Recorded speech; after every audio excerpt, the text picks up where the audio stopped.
Abra sua Bíblia comigo na primeira epístola de Paulo aos Tessalonicenses.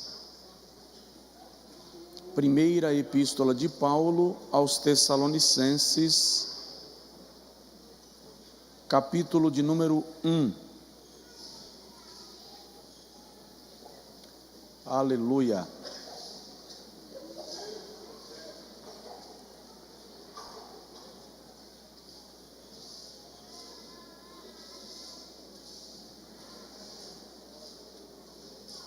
Versículo de número 10. O apóstolo diz assim: e esperardes dos céus a seu Filho, a quem ele ressuscitou dentre os mortos, a saber, Jesus, que nos livra da ira vindoura. A esperardes dos céus a seu Filho, a quem ele ressuscitou dentre os mortos, a saber, Jesus, que nos livra da ira vindoura. Diga amém.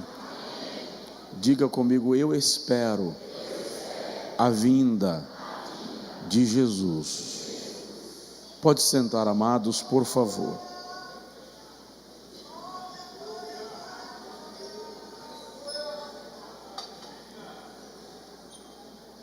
Meus amados, nós estamos no culto mais lindo da igreja.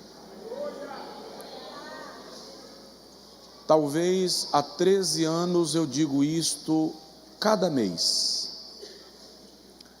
na celebração da ceia do Senhor. A Santa Ceia é, sem dúvida, a maior festa da cristandade, a maior festa cristã, porque ela aponta para o passado, quando Jesus deu a sua vida por nós. Se refere ao presente, falando da nossa comunhão com o seu corpo, que é a igreja, e aponta para o futuro, quando anuncia, quando prenuncia o arrebatamento da igreja e as bodas do Cordeiro. Nós estamos há algumas semanas estudando sobre este assunto, o arrebatamento da igreja, os fatos escatológicos, acontecimentos que marcam e que anunciam o tempo que nós estamos vivenciando. Hoje eu estava dando uma olhada no mundo e as nações estão em guerra, elas estão declarando guerra constantemente. Hoje mais 2 nações entraram em conflito armado na região do leste europeu. Tudo nos mostra que Cristo já volta, diz o compositor do Inário Cristão. Hoje eu quero falar um pouquinho sobre o propósito do arrebatamento. Eu não sei se vai dar tempo eu falar sobre todos que eu gostaria, mas falarei daqueles que forem possíveis falar. E eu quero alertá-lo, despertar o seu coração para o fato de que Jesus vai voltar. Eu tenho dito sempre que na década de 70 e 80, a igreja brasileira falava muito sobre a vinda de Jesus, cantava muito sobre a vinda de Jesus. Aqueles que já eram crentes a esta ou a aquela época se lembram que boa parte dos pregadores e das pregações falavam da vinda de Jesus. Os congressos e eventos que se fazia ou que se faziam tinham na temática a abordagem da vinda de Jesus. A década de 90 chegou e nós importamos dos Estados Unidos da América e do Canadá a teologia da prosperidade com toda a sua força. Trouxemos as teorias do pensamento positivo, misturamos doutrinas de seitas e religiões orientais com as doutrinas da fé cristã, começamos a trabalhar mais a perspectiva da terra do que a perspectiva do céu. Começamos a falar mais em ter sucesso do que em alcançar a vida eterna. Surgiram os coaches do altar. E eu não estou falando que as pessoas não devem ser bem-sucedidas, e nem estou falando que elas não devem ser tratadas, e nem estou falando que elas não devem lidar com as suas dores e com as suas limitações e com os seus dilemas. Não estou falando isso. Eu só estou falando que lidar com tudo isso e esquecer do céu é prejuízo. O céu é o nosso alvo. O escritor diz que a nossa pátria está nos céus, de onde aguardamos o nosso Senhor e Salvador, Cristo Jesus. E isso se tornou tão grave na década de 90 e nos anos 2000 para cá, que a maior parte dos conversos desta época para cá nunca ouviram falar de maneira mais profunda, mais acentuada, sobre a vinda do Senhor Jesus Cristo. Mas deixa eu te dar somente duas dicas muito sérias. Por exemplo, os estudiosos dizem que a Bíblia fala da segunda vinda de Jesus 8 vezes mais do que fala da sua primeira vinda. Se a Bíblia fala da primeira vinda de Jesus e ele veio, e ela fala da sua segunda vinda 8 vezes mais do que falou da primeira, se ele veio a primeira, eu não tenho razão nenhuma para duvidar que ele virá de novo. Ao longo do seu ministério, Jesus fez 3 promessas diretas. Na primeira promessa ele disse: edificarei a minha igreja. Esta promessa ele já cumpriu, sim ou não? Sim. Ele fez a segunda promessa: eu rogarei ao Pai e ele vos dará outro consolador, ficai em Jerusalém, até que recebais a promessa que de mim ouvistes, da descida do Espírito Santo. Essa segunda promessa ele já cumpriu. O Espírito Santo desceu no dia de Pentecostes, sim ou não? A terceira promessa foi: não vos deixarei órfãos, voltarei para vós. Se no universo de 3 promessas ele já cumpriu 2, eu não tenho nenhuma razão para duvidar de que a terceira também se cumprirá. Jesus virá de novo. O relógio de Deus está em contagem acelerada para a vinda do Senhor. Apocalipse 19, versículo 7 diz: vinde, cantemos louvores ao Senhor, porque a sua noiva já está preparada. Primeira carta de Paulo aos Tessalonicenses, capítulo 4, versículo 13 a 16, Paulo diz assim: não quero, irmãos, que sejais ignorantes acerca daqueles que desde agora dormem no Senhor, acerca daqueles que morrem no Senhor.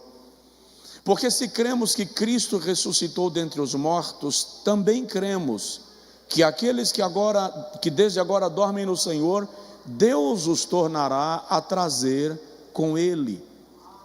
Porque o mesmo Senhor descerá do céu com alarido, e com a voz do arcanjo, e com a trombeta de Deus, e os que morreram em Cristo ressuscitarão primeiro, e depois nós, os que ficarmos vivos, seremos arrebatados, juntamente com eles nas nuvens, ao encontro do Senhor nos ares, e assim estaremos para sempre com o Senhor. Então note que a Bíblia Sagrada aponta para este fato de maneira muito clara. A palavra arrebatamento no latim é rapere, que significa raptar, tirar com violência, tirar de uma parte para outra parte, transportar. Das cerca de 8.100 promessas constantes nas Sagradas Escrituras, esta certamente é a promessa mais anelada, mais desejada pela igreja do Senhor Jesus. Qual noiva apaixonada anseia o dia do seu enlace matrimonial, assim a igreja salva, redimida, deseja o dia em que há de se encontrar com Jesus Cristo nas mansões celestiais. João capítulo de número 14, versículo de número 1 a seguir, o Senhor Jesus diz assim: não se turbe o vosso coração, crede em Deus, crede também em mim. Na casa de meu Pai há muitas moradas, se não fosse assim, eu vou-lo teria dito. Vou preparar-vos lugar, e quando eu for e vos preparar lugar, virei outra vez, e vos levarei para mim mesmo. Olha a promessa: e vos levarei para mim mesmo, para que onde eu estiver, estejais vós também. Vamos entender um pouco mais deste assunto. Quando Jesus foi elevado às alturas, aos céus, e assentado à destra de Deus, ele foi estabelecido como rei.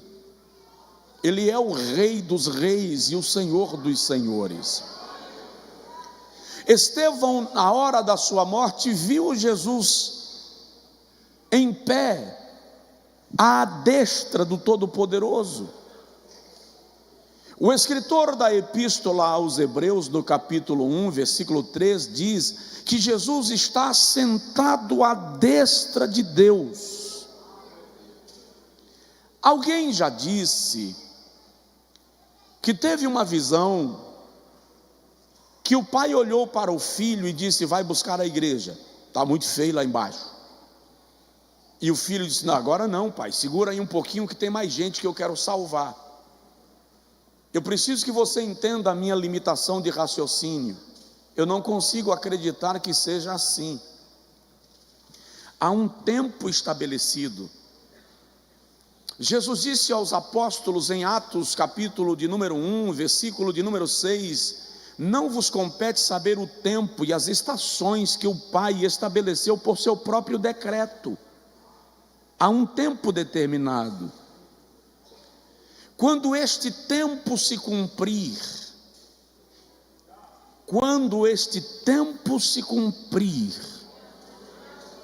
o Pai vai olhar nos olhos do Filho, o Filho vai olhar nos olhos do Pai, e eles vão comunicar um ao outro: chegou a hora, chegou o tempo.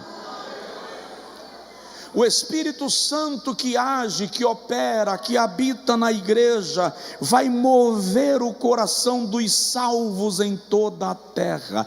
Eu creio que na hora do arrebatamento todo crente salvo vai sentir.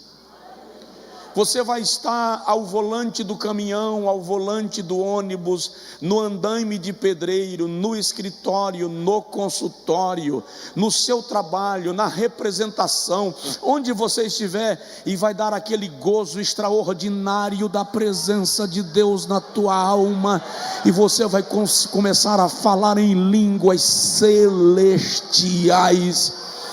É o Espírito Santo dizendo: o noivo está vindo, o noivo está vindo. Nesse ínterim, ele se levantará. Eu vou falar sobre isso nos cultos que se seguem de maneira mais detalhada, mas neste momento ele se levanta do trono do seu Pai, onde está sentado. E Lucas, no capítulo 17, versículo 24, registra palavras do próprio Jesus, quando ele diz que como um relâmpago que sai do oriente se mostra até o ocidente, ele vai atravessar os céus e vai se colocar num lugar que a Bíblia chama de o tribunal de Cristo. É neste lugar que ele vai recepcionar a igreja.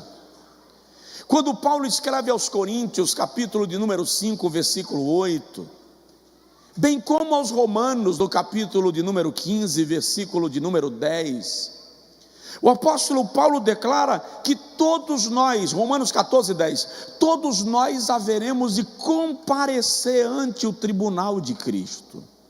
Todos nós quem?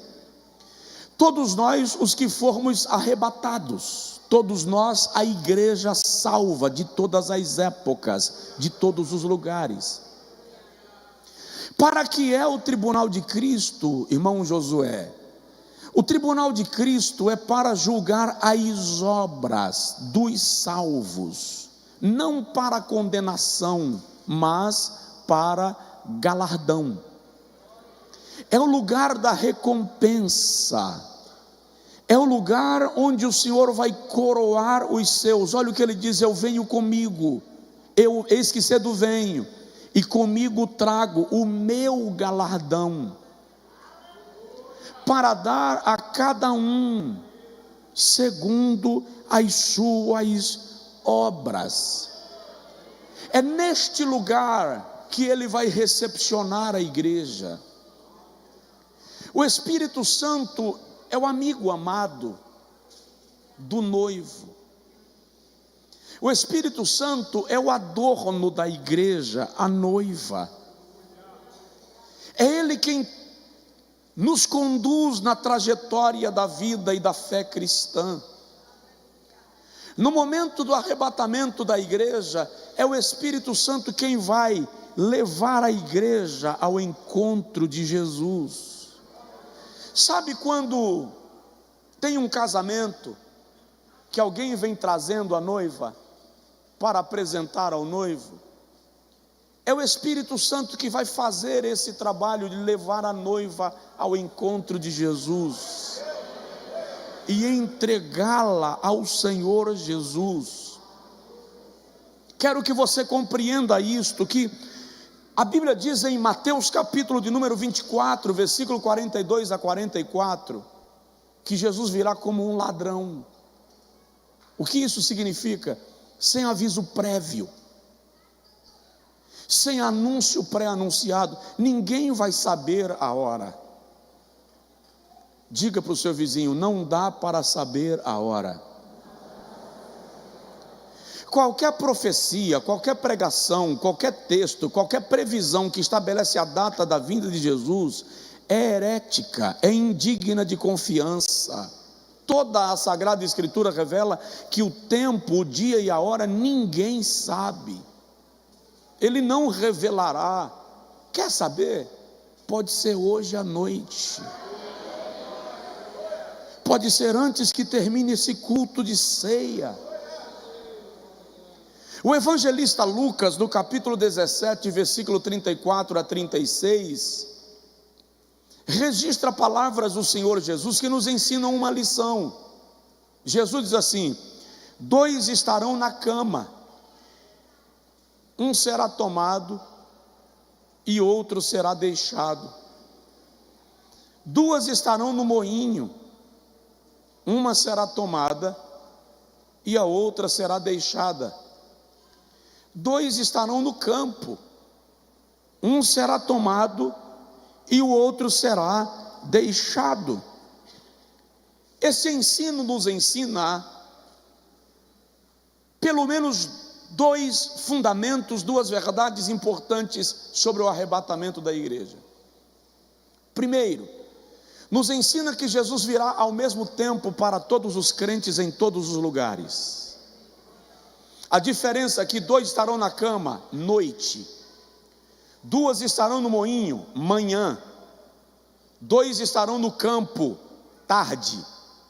É uma forma de dizer que, a despeito do fuso horário, todos os salvos serão arrebatados no mesmo momento, no mesmo instante e na mesma hora.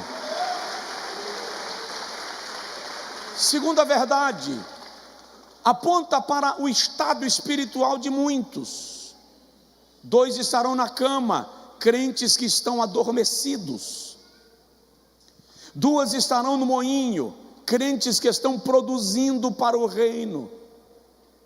2 estarão no campo, crentes que estarão trabalhando em função do reino.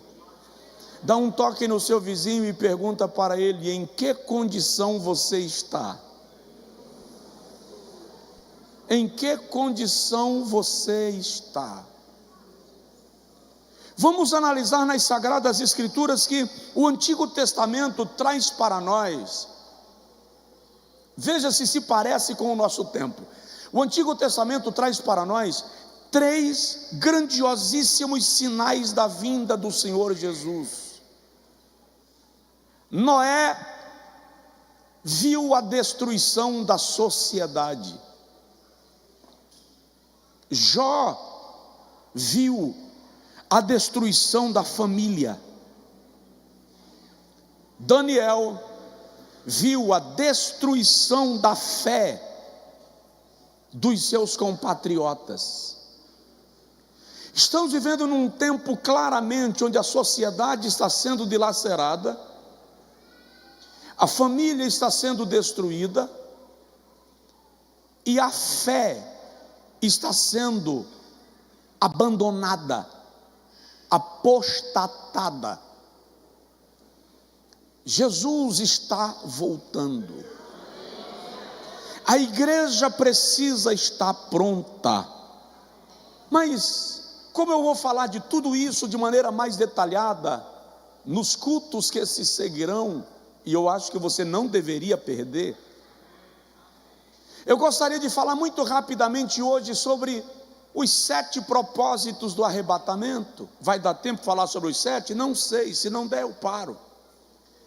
Mas o fato é que há um propósito e nós precisamos entendê-lo. Primeiro propósito do arrebatamento: a retirada da igreja da terra. A nossa pátria está nos céus, indica, não fomos salvos para permanecermos aqui. O Senhor Jesus diz: não vos deixarei órfãos, voltarei para vós. Aí ele diz: vos levarei para mim mesmo, João 14, para que onde eu estiver, estejais vós também. Já citei e repito a primeira carta de Paulo aos Tessalonicenses, capítulo 4, agora eu cito do versículo 16 a 18, anteriormente eu citei do versículo 13. Paulo diz: porque o mesmo Senhor descerá do céu, com alarido, com a voz do arcanjo, e com a trombeta de Deus. O alarido, querido, será soado para aqueles que morreram em Cristo. É um convite a ressuscitarem em glória. Eu vou repetir porque ninguém entendeu. O alarido vai tocar para que todos os crentes que morreram ao longo de todos os anos e séculos da igreja sejam convocados do paraíso, e eles descerão ao encontro de onde estiverem seus restos mortais, e o espírito desses irmãos se apoderará desses restos mortais, e eles ressuscitarão em glória.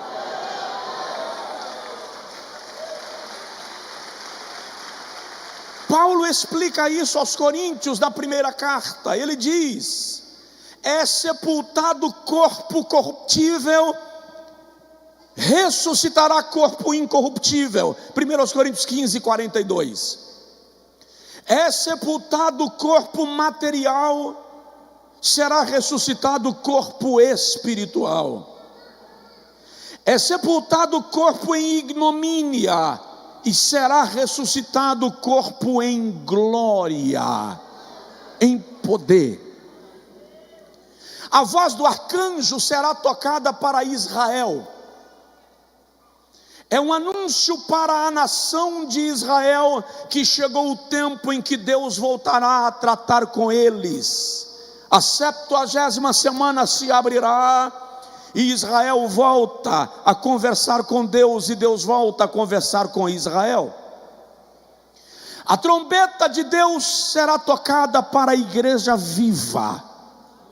E aí Paulo diz: os que morreram em Cristo ressuscitarão primeiro, e depois nós, os que ficarmos vivos, seremos arrebatados. Agora olha que interessante, na primeira carta aos Coríntios, capítulo de número 15, no mesmo texto que eu citei, a partir de 42, Paulo diz, lá no versículo 52, 53, Paulo diz: em verdade vos digo um mistério, nem todos morreremos, mas todos seremos transformados, no momento, num piscar de olhos, 7 milésimos de um segundo, o nosso corpo será transformado em corpo glorificado.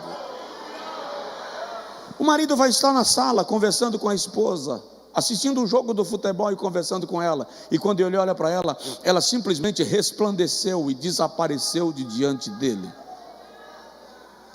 Ela está na cozinha preparando o almoço e ele falando, e quando ele presta atenção, de repente um resplendor toma conta e ela já não está mais lá. A igreja será retirada daqui. Aqui não é o lugar dos salvos. O mundo aperta a igreja para que não haja mais a permanência dela na terra. Então o primeiro propósito do arrebatamento é retirar a igreja daqui. A igreja será chamada ao encontro do noivo, será chamada à presença de Deus. O amigo do noivo já está preparando a noiva. Vou repetir, o amigo do noivo já está preparando a noiva. Leve a sério a sua salvação. Segundo propósito do arrebatamento, a ressurreição dos que morreram em Cristo. Aqueles que desde agora morrem no Senhor estão esperando o dia que serão chamados a ressurgirem dentre os mortos. A dor da perda de um ente querido talvez seja a mais intensa e ao mesmo tempo a mais inexplicável que o ser humano vivencia. Mas para os salvos, olha o que Paulo diz: não quero, irmãos, que sejais como aqueles que não têm esperança. 1 Tessalonicenses 4,13. Porque se cremos que Cristo Jesus ressuscitou dentre os mortos, quem crê que Jesus ressuscitou dentre os mortos? Então também cremos que aqueles que desde agora morrem no Senhor, Deus os tornará a trazer com Ele. A sepultura não poderá aprisioná-los. Eles não ficarão presos, submersos às águas. O mar, o fogo, a terra terá que devolver o corpo dos nossos irmãos, e eles ressuscitarão em glória e em poder. E aí a Bíblia diz, olha que coisa linda: porque o mesmo Senhor descerá do céu com alarido, com a voz do arcanjo e com a trombeta de Deus, e os que morreram em Cristo ressuscitarão primeiro, e depois nós, os que ficarmos vivos, seremos arrebatados juntamente com eles nas nuvens. Diga comigo: juntamente com eles nas nuvens. Sabe o que significa isso? Festa de reencontro. Aqueles que morreram antes de nós, no dia do arrebatamento, nós nos encontraremos nas nuvens. Aleluia! E entraremos juntos na sala do tribunal de Cristo. Só quem crê, só quem tem esperança e pode, dê glória a Deus. Os mortos em Cristo ressuscitarão. Aleluia! Glória a Deus. Jesus vai voltar. Terceiro fato relacionado, o terceiro propósito do arrebatamento: o galardão dos salvos. Tudo que você faz para Deus, há galardão. Logo após, o primeiro acontecimento depois do arrebatamento da igreja é o tribunal de Cristo. Já disse, no tribunal de Cristo não serão julgadas as nossas obras. Anota e entende. Depois do arrebatamento da igreja haverá 3 julgamentos. O primeiro é o da igreja para galardão. O segundo é o juízo das nações, que se dará antes do milênio, na implantação do milênio. Esse julgamento das nações é para que seja julgado o status das nações que pelejaram contra Israel e as nações que pelejaram em favor de Israel no período da guerra do Armagedon. Aquela menção de Jesus: os que estiverem à direita serão as ovelhas, os que estiverem à esquerda são os bodes, não é juízo final, ali é o juízo das nações. E o terceiro grande julgamento, que é o juízo final, muito depois do milênio. Esse primeiro julgamento é com a igreja. Segundo aos Coríntios capítulo 5, versículo 10, Paulo diz que nós compareceremos ao tribunal de Cristo. Neste tribunal não serão julgados pecados. Segura lá. Quem estiver em estado de pecado não será arrebatado. Eu vou repetir. Quem estiver em estado de pecado simplesmente não participará do arrebatamento. Alguém me entendeu? Diga amém. O tribunal de Cristo é para galardão. Jesus diz em Apocalipse 22, 12: eis que cedo venho, e o meu galardão trago comigo, para dar a cada um segundo as suas obras. Primeira carta de Paulo aos Coríntios, capítulo de número 3, versículo 8, Paulo diz assim: é o que planta, outro é o que rega, mas cada um receberá do Senhor o seu galardão. Quando o apóstolo Paulo está preso e ele sabe que vai ser executado, ele sabe que vai morrer, e escreve a sua primeira carta a Timóteo no capítulo de número 4, segunda carta, capítulo 4, ele diz: eis que já estou sendo oferecido por aspersão de sacrifício, e o tempo da minha partida está próximo.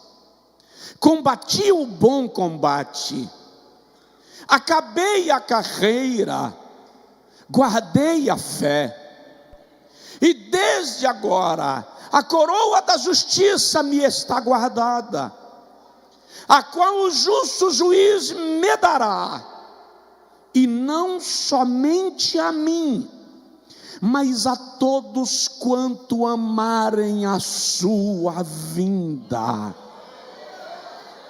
Como será isso, pastor? Primeira carta aos Coríntios, capítulo 3, o apóstolo Paulo descreve que nós estaremos diante do Senhor, e as nossas obras serão provadas no fogo. As nossas obras serão tipificadas em 6 tipos de materiais diante de Deus: ouro, prata, pedras preciosas, madeira, feno e palha. A minha pregação de hoje à noite, o que eu estou fazendo para Deus aqui hoje à noite, está aparecendo diante de Deus na forma de um desses 6 materiais: ouro, ou prata, ou pedras preciosas, ou capim seco, ou palha, ou madeira. E o Espírito Santo é o próprio fogo quem provará a minha obra. Aí Paulo diz: se a obra que alguém fez resistir ao fogo, o tal receberá galardão. Se não resistir ao fogo, o tal será salvo, todavia, como que pelo fogo. A grande pergunta é: que tipo de obras nós estamos fazendo para Deus? O meu serviço na diaconia, no ministério infantil, no evangelismo, a minha vida cristã, a minha prática de vida cristã, o meu sacerdócio espiritual, o meu ministério, tudo aquilo que eu faço para Deus está aparecendo diante dele, e haverá galardão. Veja, a salvação é pela fé, mas o galardão é pelo serviço. O galardão é baseado naquilo que fazemos para Deus, e Ele trará consigo a sua coroa, o seu galardão. Lembrei-me agora do testemunho de um irmão muito pobrezinho, que morava na periferia de uma cidade muito importante, e naquela cidade havia uma linda igreja, e o sonho daquele irmão era ir naquela igreja, mas ele não tinha coragem de simplesmente ir lá. Quando aquela catedral estava para ser inaugurada, a igreja daquele irmão recebeu uma carta convite, e o pastor anunciou: nós iremos para a inauguração da grande catedral no dia X. O irmão ficou numa alegria. Quando chegou na hora do culto, o pastor começou a pregar sobre o céu, sobre o galardão. Aí o irmão deu um brado de glória a Deus. Alguém chegou perto dele e disse assim: irmão, glorifica em baixa voz, porque nesta igreja nós não temos o costume de fazer barulho, como na sua igreja. Aí o irmão disse: me desculpe. E o pregador continuou pregando sobre os galardões. O irmão esqueceu do aviso e deu uma rasgada de aleluia. Aí ele ficou sem graça, porque quebrou a regra, levantou e foi lá para a cadeira do fundo, para não tomar outra bronca. Daqui a pouco o pastor vai falar sobre ruas de ouro, vestes resplandecentes, você vai ter um palácio. E foi demais para o irmão. O irmão não aguentou e ele começou a falar em línguas estranhas. Aí o obreiro chegou para ele e disse: mas eu já te falei que você não pode dar glória aqui. Se o irmão não se conduzir de acordo com a regra, eu vou ter que pedir para o irmão se retirar. Terminou o culto, o irmão foi para casa feliz da vida, cheio de gozo no espírito. No outro dia o pastor da catedral ligou para o pastor daquele irmão e disse: olha, houve uma situação ontem muito constrangedora, e eu gostaria de visitar o irmão da sua igreja, porque o senhor sabe que na nossa igreja nós temos uma liturgia, e ele quebrou a nossa liturgia. E o pastor pediu perdão e disse: tá, eu levo o senhor lá. O pastor da catedral parou o seu carrão na porta da casa do pastor do bairro e da periferia, subiram o morro em direção à casa do irmãozinho, e quando chegaram lá, está o irmão na enxada trabalhando. Quando disseram: o pastor fulano chegou aí, e o pastor da igreja que você foi ontem veio junto. O irmão limpou a mão na calça e veio e saudou, todo cheio de alegria, e disse: olha, não vou convidar para vocês entrarem, porque a minha casa é de taipa, tem coberta de palha, então vamos ficar aqui debaixo da árvore mesmo. E o pastor disse: eu vim aqui entender por que você estava quebrando a nossa liturgia ontem. Você não se comportou de acordo com a nossa regra de culto.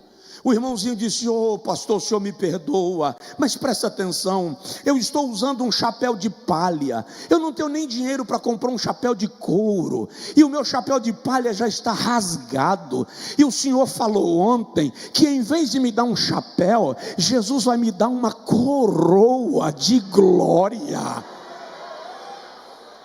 Olha a minha roupa, pastor, eu uso a roupa enquanto a minha mulher lava a outra, quando ela seca eu visto e ela lava esta, e o senhor disse que eu vou receber uma veste resplandecente de linho puro.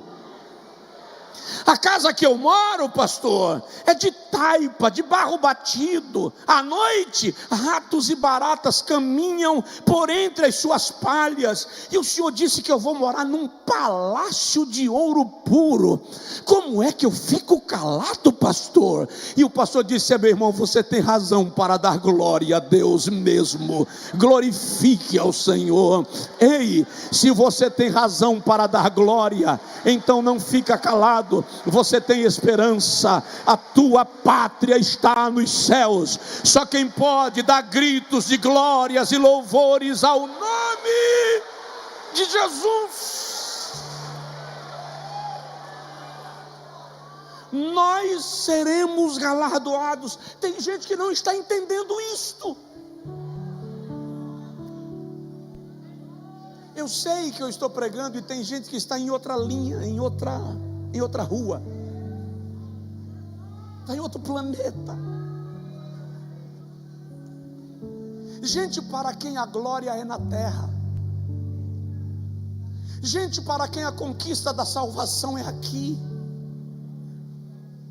Gente para quem a satisfação da vida e da fé está no carro dos sonhos, na casa dos sonhos, no curso dos sonhos. Tudo isso é bom, mas nada disso é para se comparar com a glória que nos aguarda. Paulo diz assim: porque a nossa leve e momentânea tribulação não é nem para se comparar com a glória que em nós há de ser revelada. Você crê? Você crê? Então glorifica o nome do Senhor Jesus.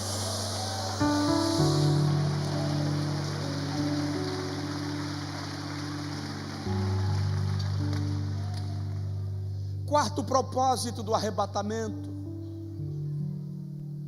as bodas do Cordeiro.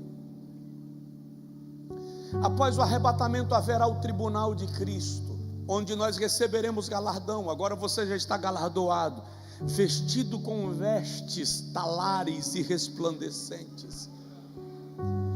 Terminado o tribunal de Cristo, para onde vamos? Para a sala das bodas. O que são as bodas, pastor? O casamento.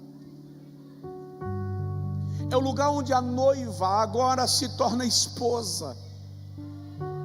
Ela já está ataviada para o seu marido. O salmista no Salmo 24 descreve isso nos versículos 9 e 10.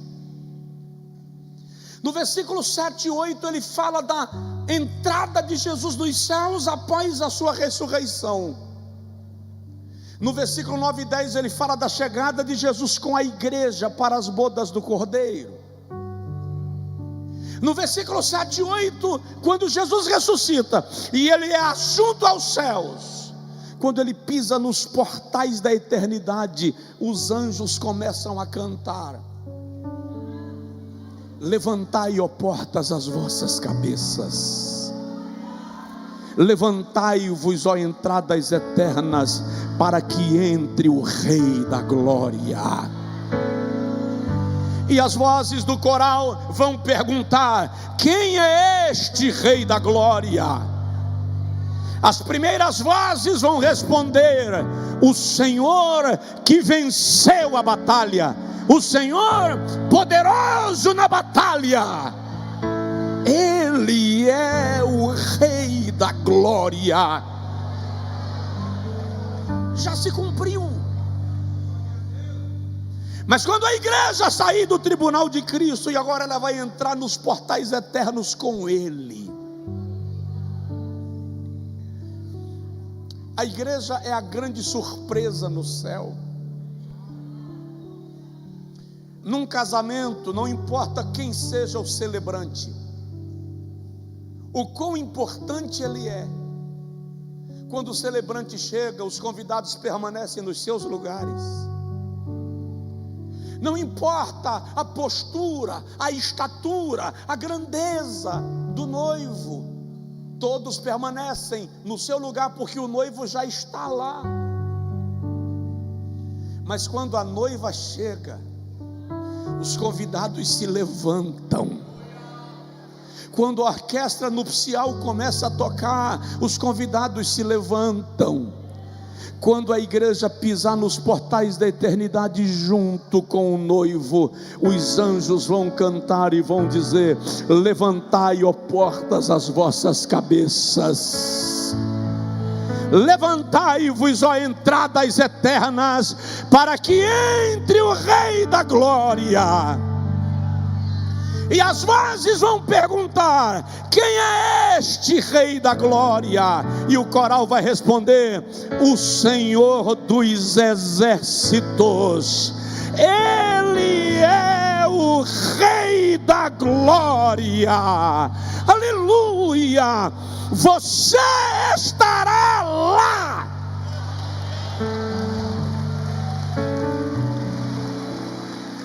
Aleluia! Vamos para a sala das bodas. A mesa está posta. Não sei se você sabia, mas a Santa Ceia é um prelúdio das bodas. Por isso a igreja não pode tratar a Santa Ceia como se ela fosse uma coisa qualquer. Ela é um prenúncio das bodas do Cordeiro. Eu não sei se vai ser assim, mas eu tive uma visão há muitos anos atrás. E na visão que eu tive, havia uma mesa infinda. Ela desaparecia de diante dos meus olhos. A toalha que lhe cobria, eu via claramente que cobria toda a mesa, os pés da mesa até o chão. Uma toalha branca, límpida, tão clara, tão alva, tão extraordinária, que os meus olhos confundiam o brilho. E na bainha, não sei se é bainha, barra, alguma coisa da toalha, haviam pequenos sinetes, como que de diamante. E o vento soprava, um vento muito suave soprava, e quando a toalha mexia e os sinetes tocavam um no outro, formava uma melodia em toda aquela sala. E eu perguntei a um rapaz, a um moço que estava comigo, me explicando as coisas como se fosse um guia turístico. E eu perguntei para ele: e essa sala? E esta mesa? Ele diz: esta é a sala do banquete. Todos os salvos estarão lá. Naquele dia não é o pastor que vai cerimoniar a celebração. Naquele dia não é a diaconia quem vai servir a igreja, porque a diaconia é igreja. Naquele dia o próprio Jesus vai tomar o pão.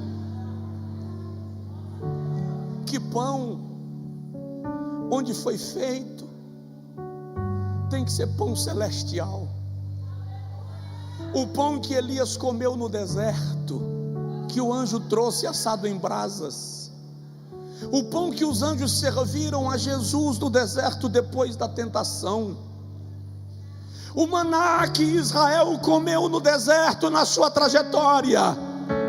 O próprio Jesus vai tomar com as suas mãos marcadas pelos cravos e vai dizer: tomai, comei, isto é o meu corpo que é partido por vós, que foi partido por vós.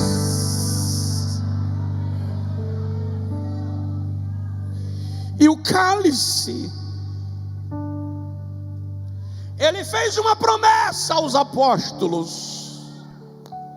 No dia que ele tomou a ceia com os apóstolos, ele disse: nunca mais beberei do fruto da videira, até o dia que o hei de beber convosco no reino do meu Pai. Ele mesmo vai tomar o cálice e vai dizer: tomai, bebei, isto é o meu sangue que foi partido por vós. As bodas do Cordeiro é o lugar onde nós cantaremos o cântico do Cordeiro. As bodas do Cordeiro é o lugar onde nós cantaremos o cântico da vitória. As bodas do Cordeiro é um lugar onde todas as agruras da terra serão passadas, esquecidas, e a igreja vai celebrar com o Rei a salvação.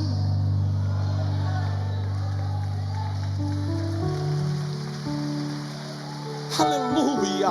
Você pode dizer glória a Deus. Você pode dizer aleluia. Você pode louvar ao Senhor, cantar ao Senhor, celebrar ao Senhor, engrandecer a Ele. Diz aí para o seu vizinho: eu quero ver você lá.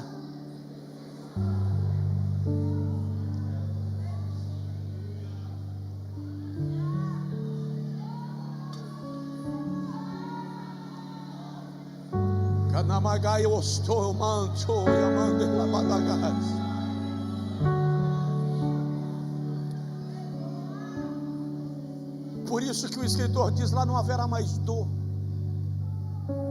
nem morte, nem pranto, porque Ele enxugará dos nossos olhos toda lágrima. Eu tenho que terminar, não vai dar para eu falar dos 7, mas não tem problema. O que importa mesmo é estar lá.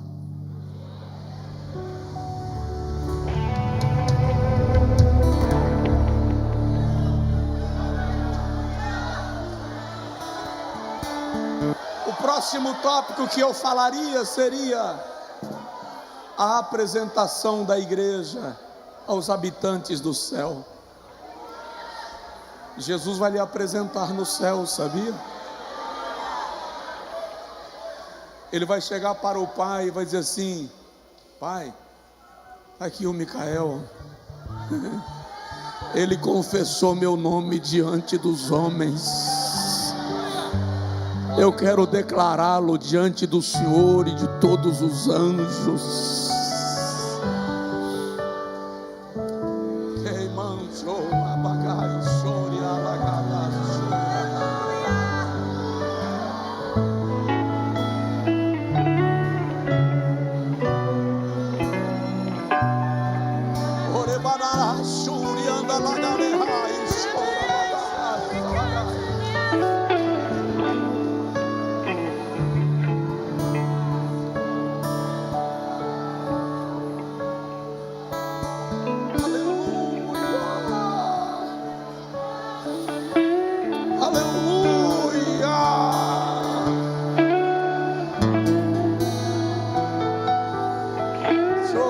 Ai, louco, sou imante da mandada raça.